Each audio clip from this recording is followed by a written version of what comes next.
Networking and marketing made simple is for you, the business owner who has a product, a service, or a message that you believe in. My name is Scott Aaron, and each week we'll take a behind-the-scenes look into the real-world marketing and networking tactics and strategies for getting what you have in front of you to a lot more people. Thanks for spending time with me, and now let's get started.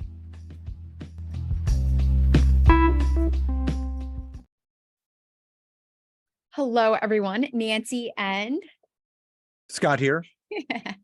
And today we're going to chat about a subject. So little behind the scenes, every morning, Scott and I have kind of a routine. We wake up, we kind of get ready for the day. We take the dogs out and we work out before breakfast. And I always love to throw some random topics out at him.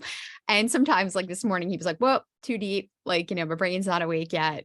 Let's pivot to the next. It was a business topic, and I just was not I just don't have the mental capacity at that time in the morning. I'm like, I could talk about more like life stuff than I'm just not ready to turn on the business mind yet. Yeah, because I was like throwing out a what if, and what do you think about this? And what do you think, So we pivoted and we started talking about something interesting. And I just thought, obviously it's February and, that's a month for Valentine's Day couples. Love month.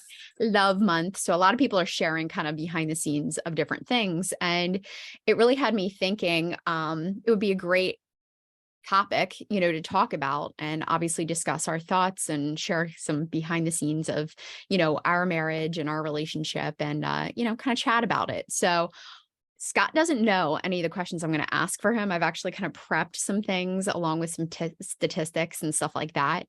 So I thank you ahead of time for being so willing to do this and obviously chat around some topics. So, just full transparency, guys, starting back, before Scott and I started dating, I was actually in that camp. I was in that point of my life where I actually was kind of okay, not ever getting married. I kind of thought, you know what, like, I don't need it. I'm happy with myself. I'd kind of done a lot of work and, I really just didn't have that need for it. And if you guys have ever read the quote, it's actually, it's pretty like, but it's by Jim Carrey. And it's whoever invented marriage was creepy as hell. Like, I love you so much, I'm going to get the government involved so you can't leave. Right. So, I remember seeing like a quote like that. I'm like, oh yeah, it totally makes sense, right? Like marriage, what's the whole point? It's just like such a social norm thing. But really wanted to share with you guys. So our story and what really changed for me. But so on our first date, Scott, do you remember, our first date, first time we ever, obviously had our date, you really said something that changed my whole perspective, because I remember kind of coming at you and saying, I don't really know about marriage. Why do people even get married anymore? And you said some things that really stuck with me. Do you remember some of the things that you said? I remember some of the things. I know I definitely remember talking about the fact that I love being a team and I love being a unit, being one. So, I grew up in a very tight-knit family, so I love family aspects. So I love how, and you say this, people water each other. So I really believe that two people that are meant to be together, they're better together, as Simon Sinek says, but you become a team, And Jack Johnson. and Jack Johnson. Well, you become a team, you become a unit. So it's not, you're friends, your family, your lovers, your husband and wife, but you're a unit, you're a team. And that's what I love most. And again, when you're not a unit, you're not a team, things kind of go the other way. But I do wholeheartedly believe in, if the ingredients and the recipe is there for a great marriage, it could withstand the test of time. Yeah. That's exactly it. Like, for everybody who is watching, imagine this, right? We're sitting outside, it was a beautiful, summer day. Actually, no, it wasn't. Yeah, it was. Our first date was, around like summer. August. It was a summer evening. It was like 7 so it was o'clock like at night. summer evening. And, here I am, coming at Scott with, I don't know, having that kind of attitude. And The thing that really stuck with me after that date and kind of thinking about it later on and really shifting my perspective was the idea of actually coming together with someone, and wanting to be a team, wanting to actually like crush life together.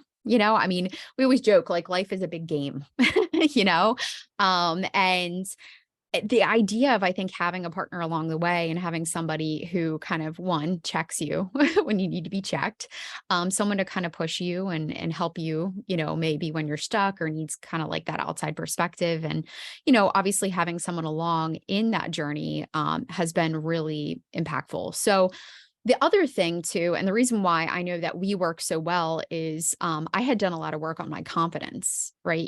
At the point when we met, I had already been through many long-term relationships. And, I think I lacked the confidence and, security in myself and who I was. And because I had done all that work, by the time we got together, and I said this to you this morning, it was like, I remember we were at the gym one day and I'm like, I think one of the reasons why we're so good together is I know that we're better together because I feel pretty damn awesome by myself.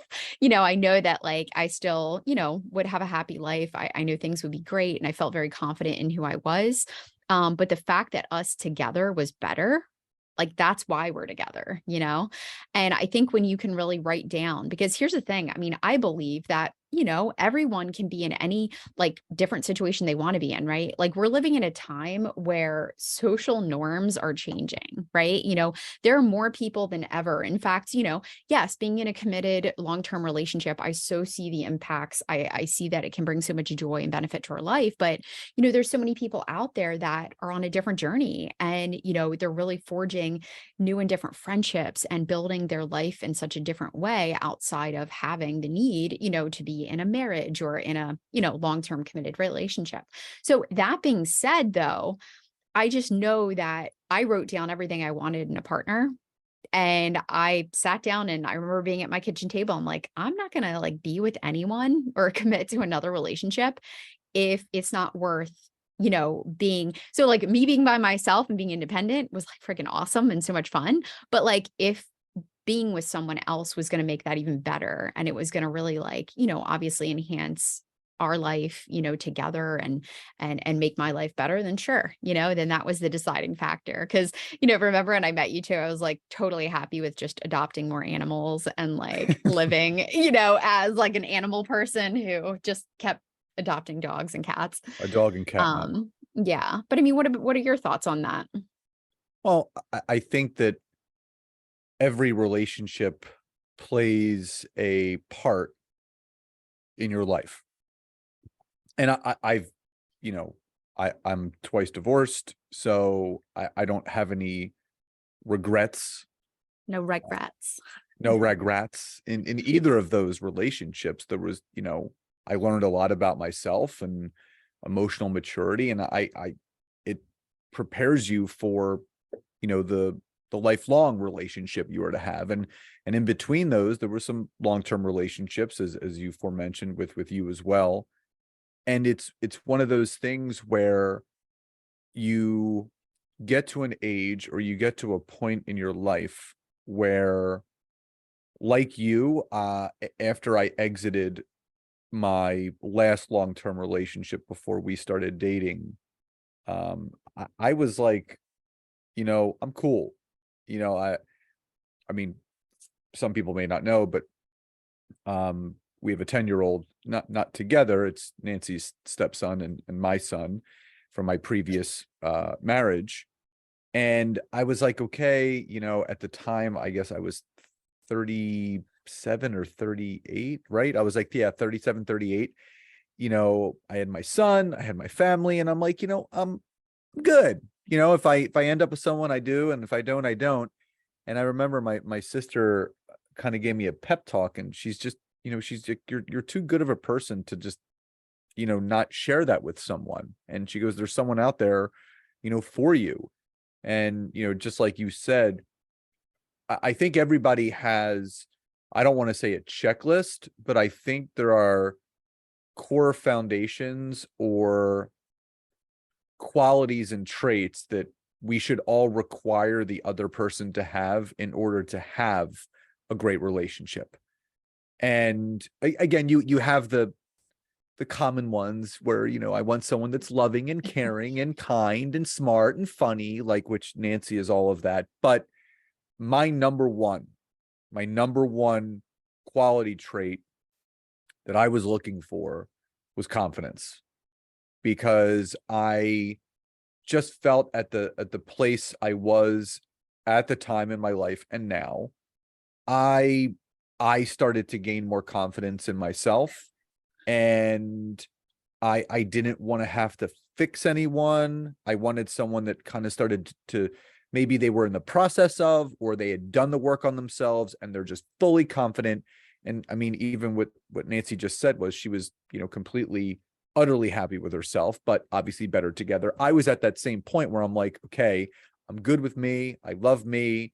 But if I was with someone that was just like me in the same capacity and respect, we would, like Voltron, we would like form like this, I love that analogy. we'd form like this mega person, right? So, I am the knee.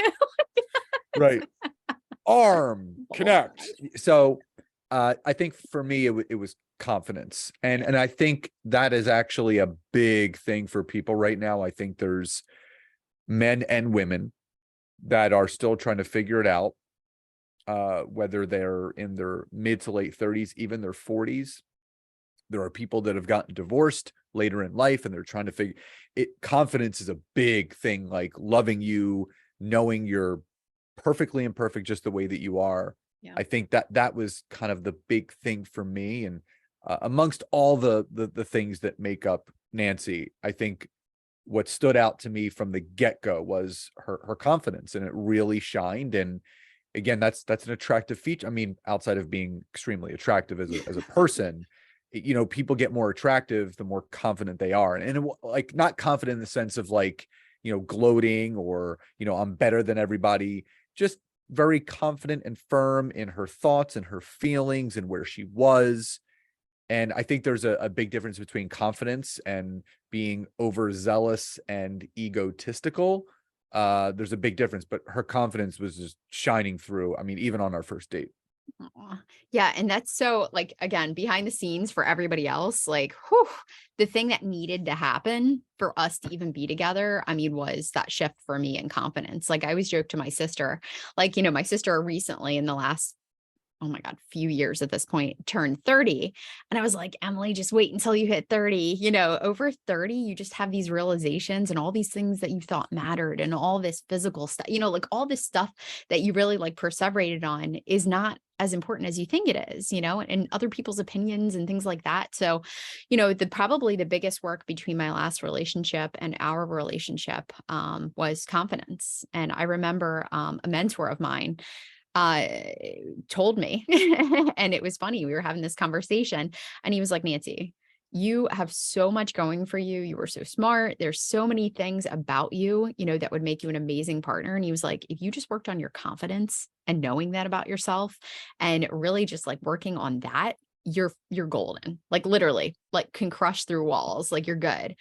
And they used the example that in the movie Pitch Perfect, and it is totally random, but he was like, I actually think like in the movie Pitch Perfect, Fat Amy, the character that plays Fat Amy, he was like, the fact that she is so confident in who she is, looking at her physically, I wouldn't, pick her to be the, first person that I would choose, but her confidence is freaking so attractive. And I'm like, whoa. So I always think of that. I'm like, guys and girls, out there who are listening to this, if you are not confident in who you are, just think about it, right? If you show up to a date and you're like, hey, and it's like, what do you want to order? I don't know. What do you want to order? Like, and you're like, kind of just like touch and go, not really confident in who you are. And like, that shows up so differently than someone who's like, yeah, hey, nice to meet you. And you're sure of certain things, right? You're sure of who you are and your core values. And again, like Scott was saying, what you're looking for in a person. So, if you can do some work on yourself, or if you feel maybe that's something that you need to work on, it's just been monumental, obviously for me. And I know that if I hadn't done that work, we wouldn't be together, right? That number one thing that I worked on is the number one thing, that Scott said, Yeah. really drew him to me. So that's pretty cool. All right. So I want to actually dive into some things that are really kind of unfolding. So obviously, like I mentioned before, social norms are changing. People are really going against the normal. And, in fact, there's groups of single people, who are moving in together, like to mansions. And there's married couples, choosing not to have kids. They actually call it DINKs, double income, no kids. There's like groups Never of knew that. yeah, there's a whole like community, like a growing, people just defying social norms, right? People ending marriages and opening new chapters in their lives. But today, right, we are going on, how many years have we been together at this point? Going on about like We're going on 6 years. Yep. So we're going on about 6 years together. And, I know we had originally started talking about relationship stuff when we were very new, and people were like, oh, you're in the honeymoon phase, you It'll know, it'll fade away. It'll yeah, it'll fizzle out. fade and things like that. So I want to actually talk about some of the different things with marriage, throw out a couple statistics and just kind of pick your brain on what your thoughts are whenever it comes to some of these numbers. So, the first ones are from divorce.com. So the US has the sixth highest divorce rate in the world, with 40 to 50% of married couples filing for divorce. I'm going to give you a couple more. All right. The United States Census Bureau reports that marriage and divorce rates have dropped from 2009 to 2019. And actually, they've dropped since COVID, right? So people thought that they would increase. They've actually dropped. Usually second or third marriages in the US have a higher divorce rate of 60%, and third marriages about 73%. Hmm. So what are your thoughts around some of those numbers? And then obviously I'm your third, marriage, you're my first. But what are your thoughts about those numbers? I think stats are stats. They're not laws, and it's not like the end all be all. So if you think about it, even like starting with the 73% of third marriages end in divorce, that still means that 27% don't. So we fall into that 27% that's not, because I think everybody knows, as you say, in their jellies, right? I feel it in my jellies. Yeah. That I think people are emotionally intelligent enough now that when they're in a relationship and even in a marriage, they know if it's going to last or not. Like, I think everybody knows. And again, there's a recipe to a successful marriage. I really feel that there's core things that make up a very successful marriage. Now, I am surprised that the US is only sixth. I would have thought, because of the population of this country. I know that I think in India has more people, China might have more people populace wise. I thought the US would be way higher. So I'm interested. I don't know if you know who's number one, but the fact that the divorce rate has declined since 2009 till today, that makes me feel good, because when you hear the statistic that, half of all marriages end in divorce, again, that's a societal narrative that is planted in everybody's head that either this is or is not going to work. Now, I mean, there's so many things I want to say. So as far as divorce goes, right, it's hard to quantify the difference between a divorce and a long-term relationship. And here's what I mean. A divorce obviously is a legal separation between two people that have been together, right? So there's maybe an exchange of assets, dividing household stuff, kids, that, this, that, or the other. There are a lot of couples that have been together for a very long time who have never gotten married, but have chosen to break up just from a non-legal paperwork standpoint. And they could have kids, you call these people life partners, right? That the label for that. So I really feel someone that has been in, say, 4, 5, 6 long-term relationships, right? Yeah. But never got married, and then finally found someone and got married. I really don't feel there is a huge difference. And again, commitment wise, yeah, you're committing to that person for the rest of your life. But I feel there's a lot of people that get into long-term relationships that feel, it's going to go down that road, and 6, 7 years go by and you're like, you know what? I think we've outgrown each other. And that happens within marriages. So I think statistic wise, it can be a little bit skewed because, just because there is no legal paperwork attached to a long-term relationship doesn't mean that the emotional cutting of those ties and the things that go along with ending that kind of relationship, it hurts people the same way. So I think from an emotional standpoint, whether it's a marriage that ends or a long-term relationship that ends, it could hurt just the same.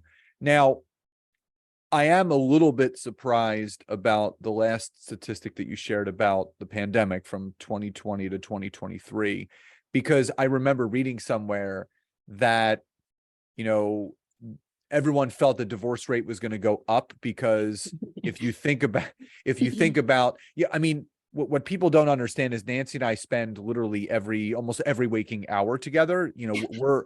We've been together for almost 6 years, but if you were to quantify that by a traditional married couple who has a 9 to 5 where they wake up next to each other, have breakfast together, drive separately to work, come home, have dinner, spend some time in the evening, go to bed. That's not how we're in the house all day together every single day. Work together. We Work have together. our We run our business company together. together. Yeah, everything is done together. Now, you would think that couples that didn't do that were now forced to either have to work from home or quarantine together, whatever it is, it's going to really test the relationship, because it's going to probably open up pathways of conversations and connection that have maybe been buried for a long time. Maybe they started a family and all the energy and effort was poured into the kids and not the two of them, this, that, or the other. But now that I think about it, well, it kind of makes sense, because maybe it allowed those couples to really go back to the grassroots of why they fell in love and why they got married and why they chose to have children. And it, in all theories thrown out, it probably strengthened the bond between them, because maybe they reconnected and found another layer and level, so to speak, of their relationship. So again, I think stats are stats, and I think you hear the term case by case basis. It comes down to the people. And with marriage, or any relationship for that matter, it's not a one-way street. If a relationship in any capacity, whether it's a friend, family member, significant other, if it's seen as a one-way street, that's a one-way street to a dead end of that relationship ending at some point.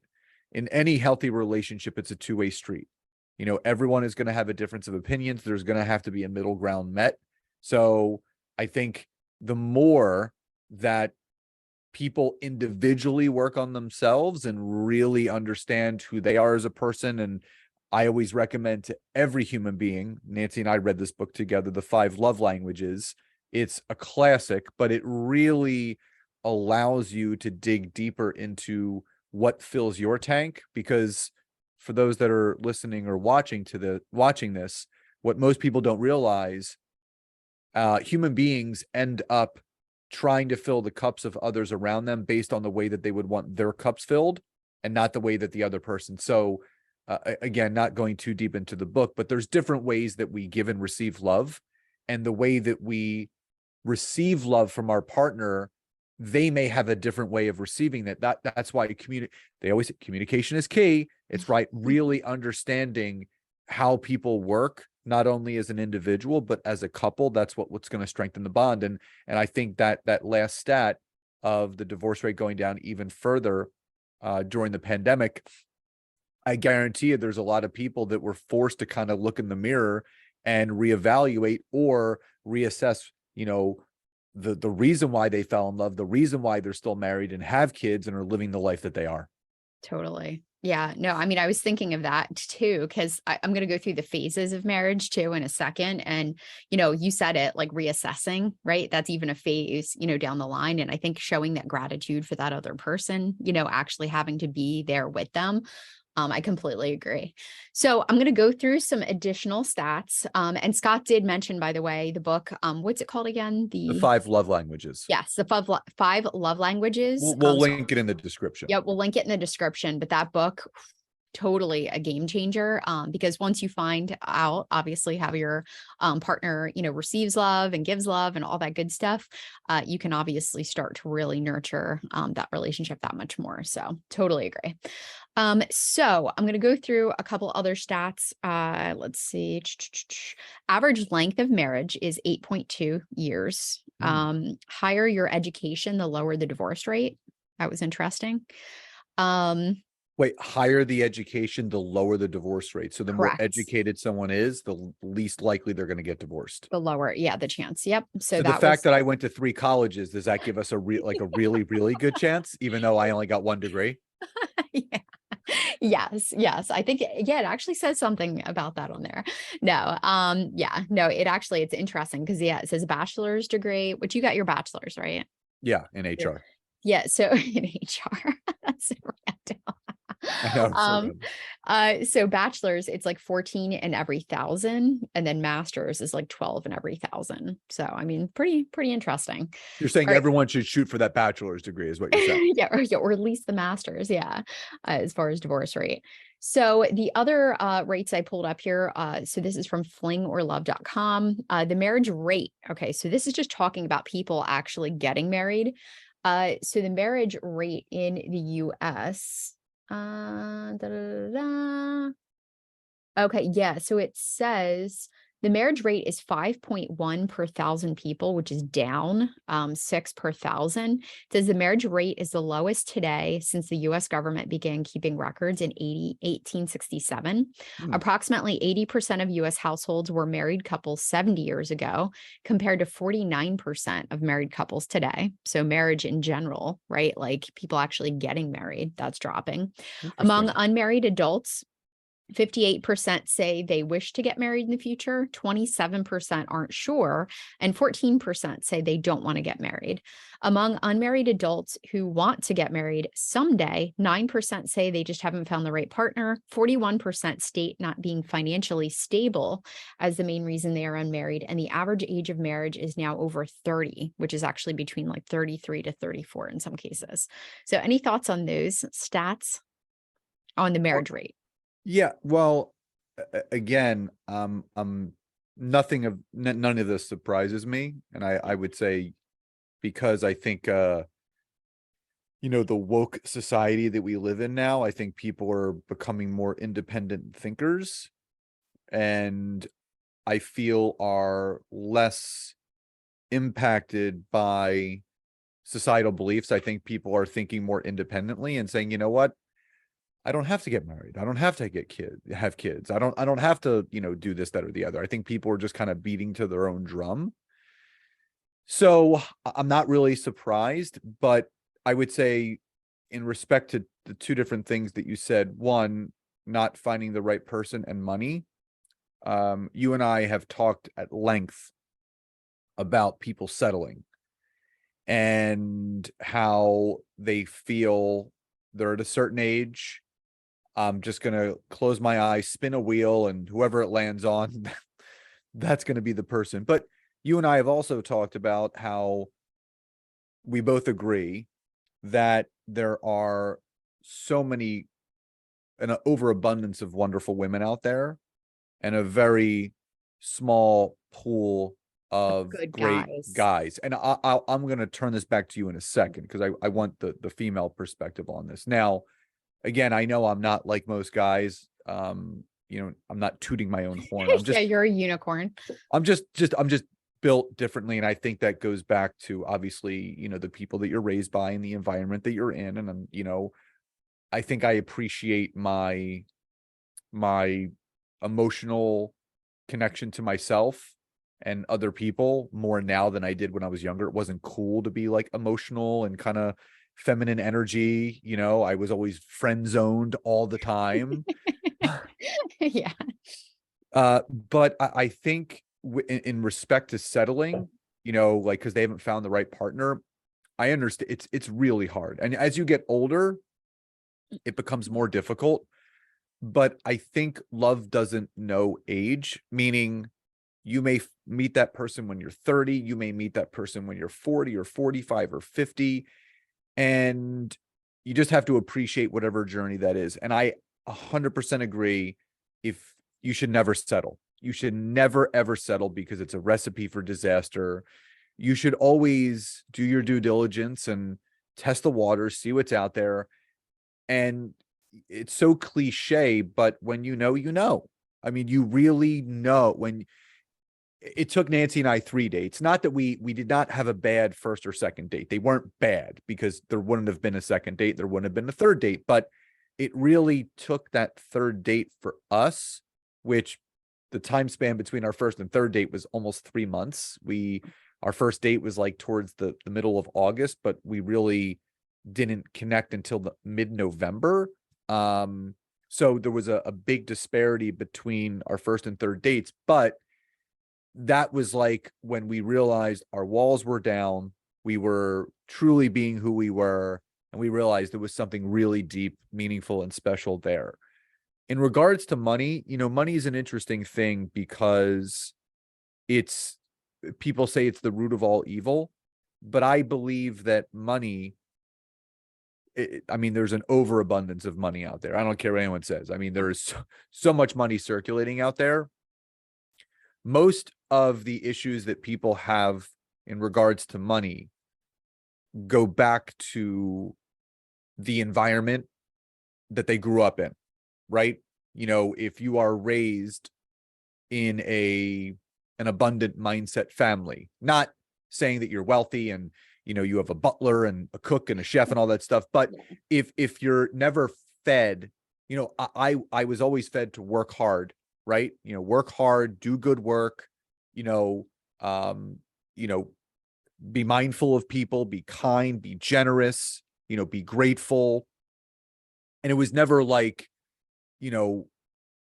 having a negative connotation around money. There was no, oh, money doesn't grow on trees. I mean, I didn't have to get a job when I was in high school, but I was watching what my parents were doing.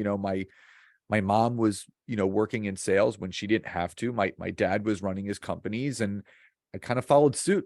Sophomore year, I got my first job. I was 15 years old. So I learned that right away. So I think a lot of the issues that revolve around money, it's not more so the jobs that certain people have. Obviously, that may have something to do with it depending upon the household income. But I think the more deeper rooted aspect of it is really going back to your relationship with money based on what you were taught about it. And I know for you, your relationship with money and how you grew up was much different than me. And you've had to do a lot of work, and it's in the last 10 years on your relationship with money.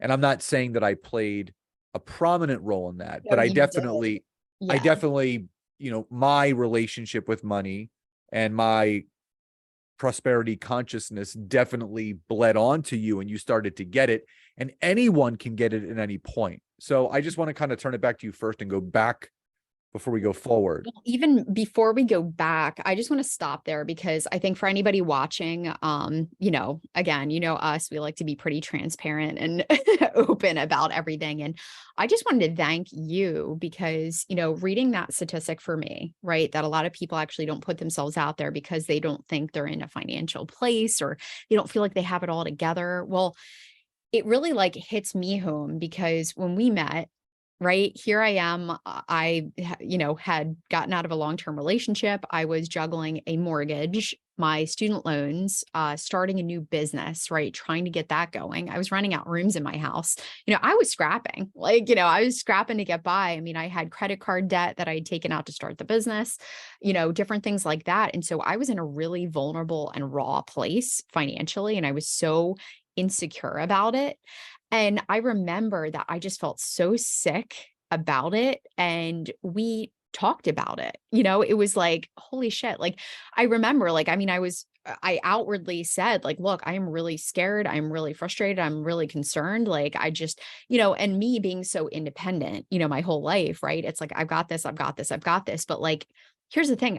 I got it, meaning I will take care of my bills and I will handle my shit, but having you as a partner that I could actually communicate that to and tell you how frustrated I was and what I was working on and things like that was everything. And having your support and not your judgment on where I was and what I was working through was, I mean, honestly, I appreciate it. I don't think I ever thank you for it, but like, I thank you You so do. much. You do. Because like, I mean, the other thing is too, is, I mean, for anyone who's watching too, I mean, your journey, right? Sharing your rawness, your realness about going through everything that you did. I mean, you filed for bankruptcy. How many years? That was like 3 years before we met, I Yeah, think. almost 7 years ago. Yeah. So, Scott's history in the health and wellness, owning multiple gyms, having millions of dollars to like having nothing, and then literally working your ass off, to get to where, you are. And, us coming together. And, again, another full transparency thing is, in the last, God, couple years, I'm now debt free. I paid off all my student loans. I paid off every debt, that I had. And I got there, but like your support and you're just like, being able to talk about it with you and be open and kind of let my like wounds kind of like air out and say, look, this is what I feel really shitty about right now. I'm going to get it together, but like, here's my journey right now, was epically important, in our journey, obviously together, but in everything that we do. So thank you for that. Well, you're welcome. And I will Yeah. say this, that, you still helped me because I I still had to let go of certain things when it came to money, because I would always voice to you, I feel the weight of the world on my shoulders, because I Yeah. always felt like I got to keep selling my coaching. I got to keep selling my consulting. And it wasn't until we kind of put our heads together and say, you know what, let's reevaluate the structure of our business and our company and how we're running it. So it's more running on the traditional way that a business runs, where there's leveraged income, there's reoccurring revenue coming into the business, where we're not just having active income all the time. And that was a big change for me, because, up until the last 2 years, since 1999 until 2021, right? Those 22 years, Yeah. I was basically succeeding off of active income, meaning trading time for dollars, whether it was me personal training someone, or doing nutritional counseling, or teaching someone LinkedIn, or doing a speaking event. That's But the aspect of the leveraged income side, and creating the programs that we have now, have been a game changer. So, and I'll never forget, when I had the talk with your mom, asking her for her blessing, and asking your hand in marriage.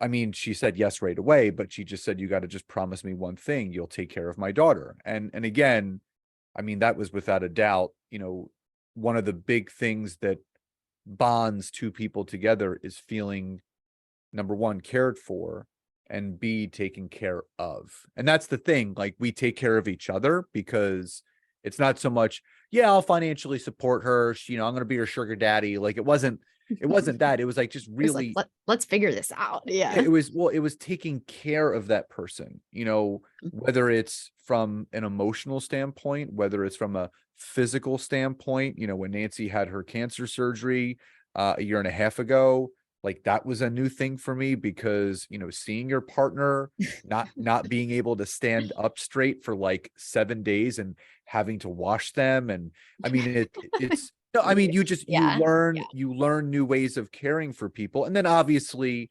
the financial aspect of our relationship, we care for each other, because we grow our business together. So I think there's so many different layers of that. And man, woman, whatever, everybody wants to feel cared for, Yeah. but also, as human beings, we love caring for other people. And I think that's what really also helps building a strong bond between two people. Yeah. And I think, honestly, the openness and transparency. I mean, if you can't talk to your partner about what is hurting you on the inside, I mean, the other thing that I wanted to mention is, I was really a very independent person. I wanted to do everything myself. I didn't want any help. I didn't want any support. I didn't talk about my emotions. And, that's one thing you really had it out with me. You were like, you need to talk to me. What You do I need what do I to, always what do I say to you?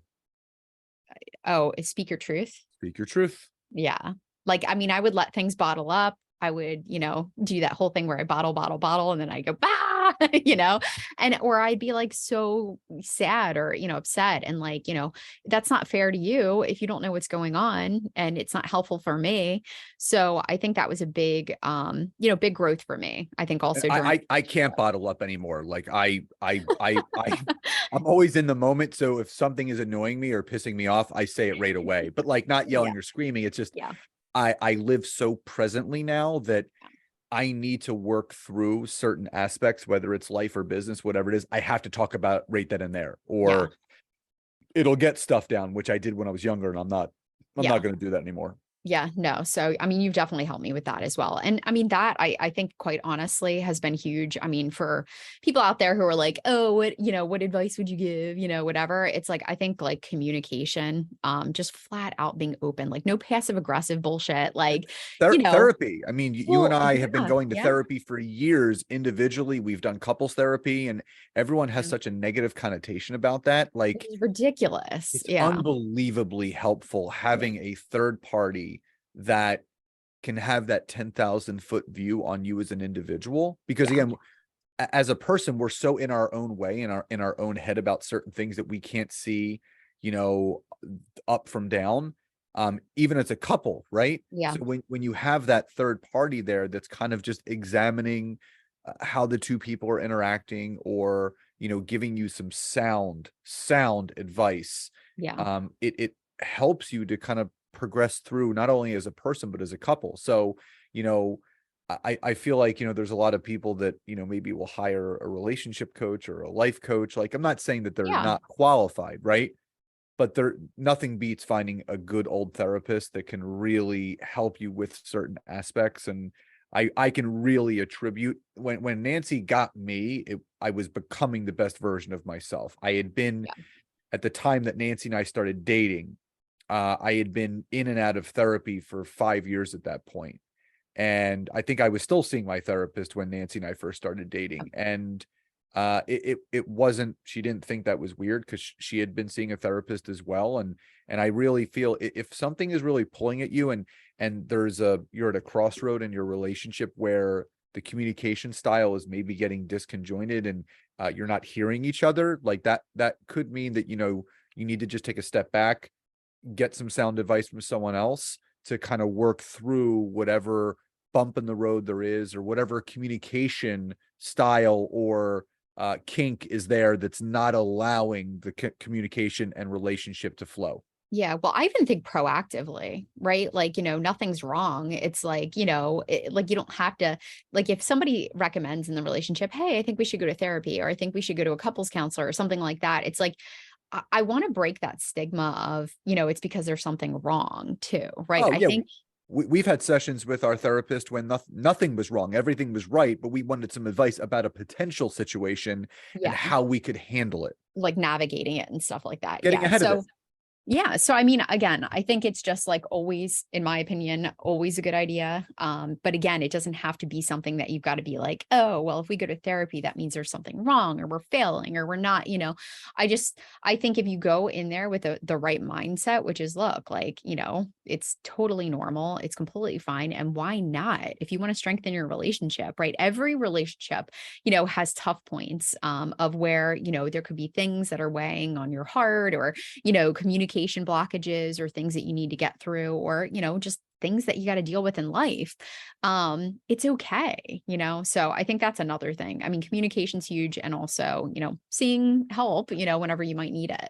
Well, I know we went on a tangent, but I want to go rewind the tape Yeah. about 10 minutes when we were talking about um the pool of men versus the pool of women and settling, Yes. right? Yes.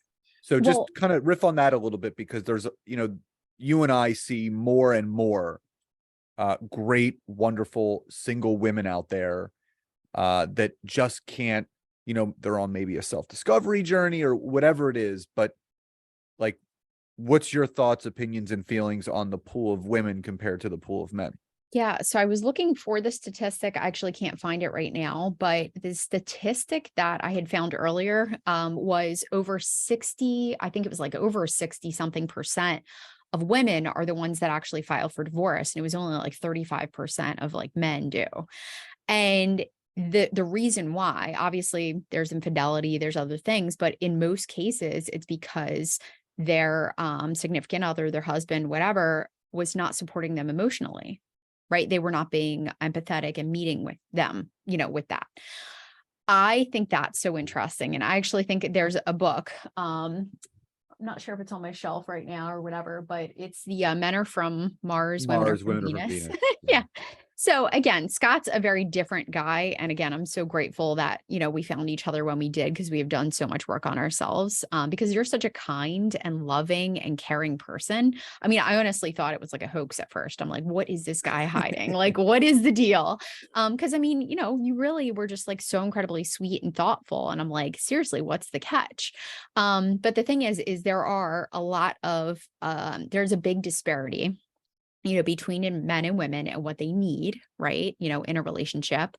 And there's a lot of things that surface because I really do wholeheartedly believe that men and women are like different creatures, right?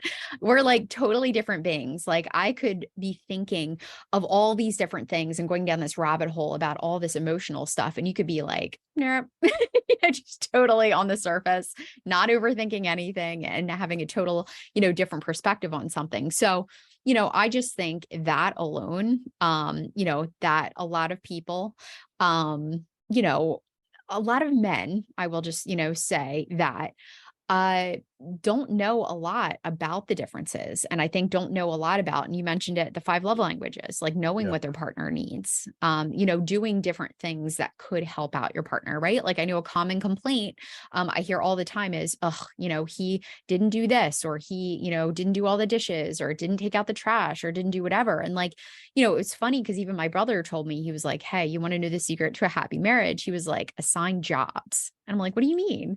And he's like, know who's responsible for what. He's like, I take out the trash, that's my job.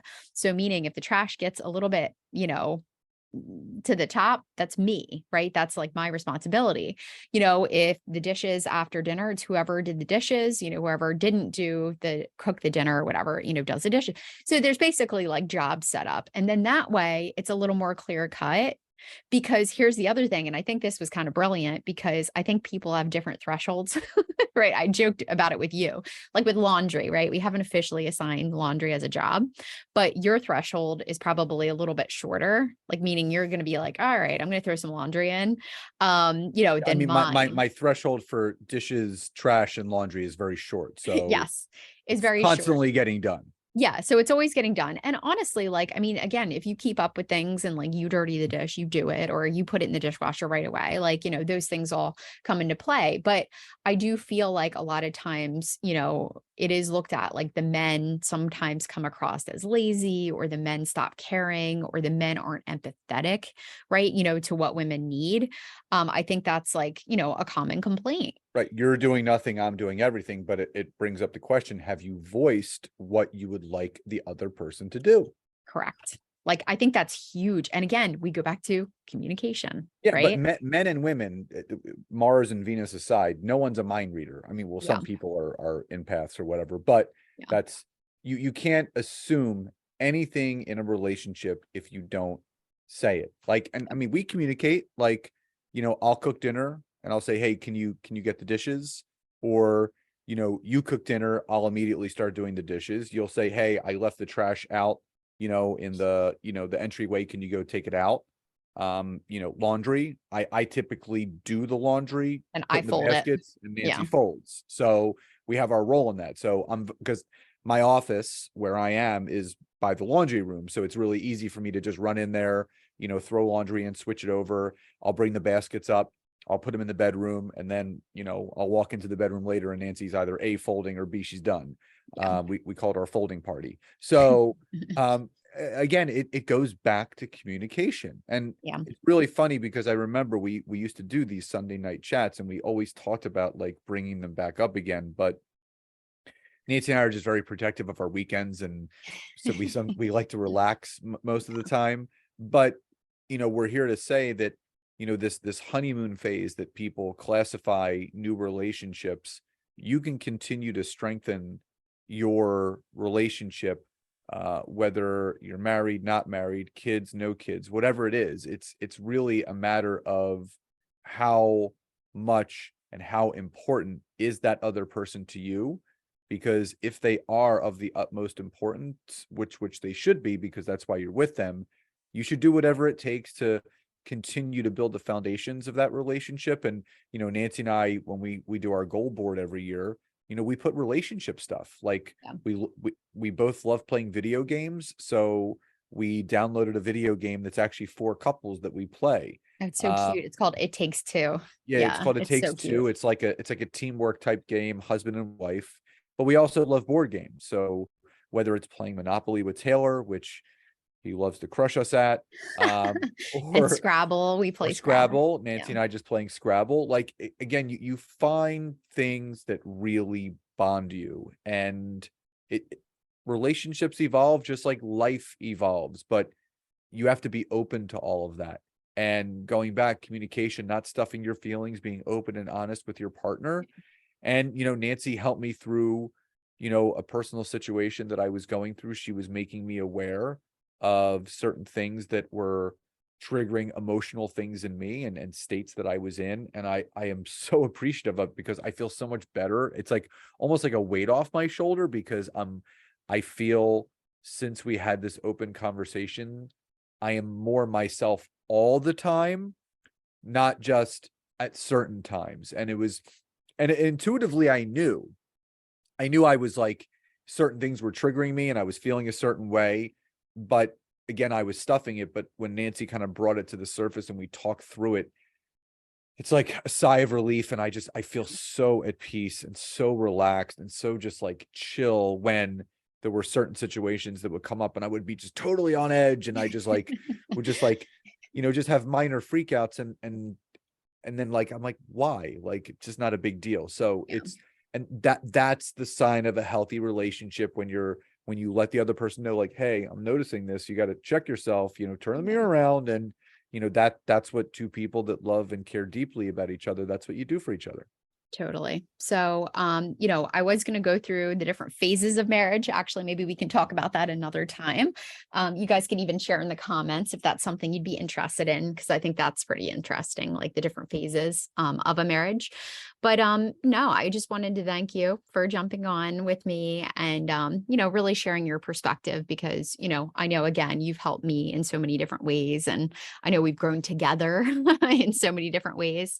And, I'm just really super grateful for you and, very present, I think, in our relationship, and just appreciate, all that we have. And, we've been through a lot. I think in the short time period that we've been together in the last 6 years, right? We've been through more than I think a lot of people, could be through in even 12 and 15 and plus years, with me going through cancer, us having to bob and weave with different, situations, and, building our business together, right? How many people can say that they actually work 24/7 with their spouse, which again, I think is something very special. So lots of cool stuff. I think that we could kind of revisit at another time, but thank you very much. And anything else you want to kind of leave us with? Well, no, I love you very much, and I always appreciate these conversations. And the goal of these conversations not only is for us to communicate to each other, but for whoever's watching and listening to kind of, maybe inspire or motivate you to take a different look at your relationship, and maybe have a nice conversation with your partner, and just kind of reopen that door of communication.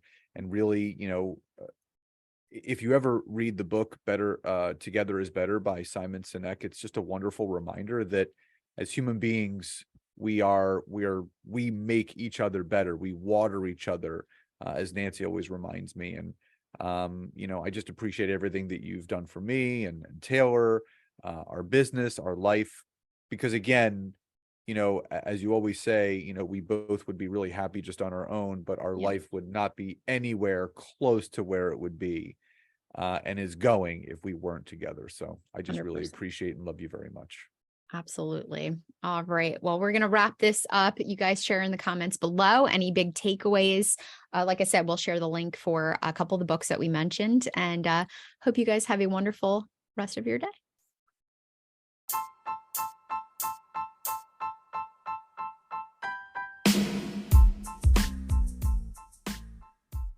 thank you so much again for checking out today's episode. And if you are listening through iTunes, Spotify, wherever you are, please leave me a rating and review. Let me know what you loved, what you would like to see improved, or ideas you have for future episodes. And if you are interested in taking your business to the next level, don't hesitate to go to my website, www.scottaaron.net, where you can schedule a free discovery call with me, where I can learn more about you, your business, what you're struggling with, and how we can work together. And don't forget to check out my wife, Nancy, and mine, our free community on Facebook called LinkedIn Leads for Life. We would love to see you in there. Have a great rest of your day. And thank you everyone for your support. Grateful for each and every one of you.